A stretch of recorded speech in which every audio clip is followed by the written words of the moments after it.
বন্ধুরা, আজকের মেনু দেখো, এই যে আলু ভাজা হচ্ছে, এটা হচ্ছে নিরামিষ আলু ভাজা।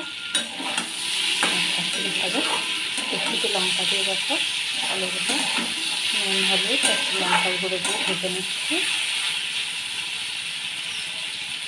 তো কন্টিনিউসলি আলু বেশিক্ষণ সময় লাগবে না, চাপা দিয়ে দিয়ে তাড়াতাড়ি হয়ে যাবে। আর কী কী হচ্ছে দেখতে থাকো।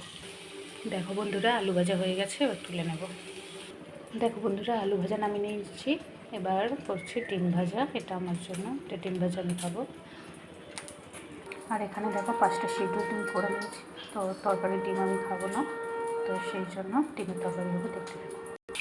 দেখো বন্ধুরা, ডিমগুলো লাল লাল করে ভেজে নেবো, তারপর আলুটা ভেজে নেবো। দেখো বন্ধুরা, লাল লাল করে ডিম ভেজে নিয়েছি। এখানে দেখো আলু ভাজা হচ্ছে, এটা একটু লাল লাল করে ভেজে নেবো। দেখো বন্ধুরা, আলুগুলো লাল লাল করে ভাজা হয়ে গেছে, তুলে নেবো। দেখো বন্ধুরা, কষানো হয়ে গেছে। এবার একটু সামান্য চাল দিয়ে দেবো,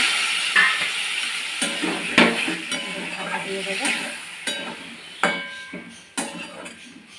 ভিডিওটি এই পর্যন্তই। ভালো লাগলে লাইক কমেন্ট শেয়ার করে দিও। টাটা।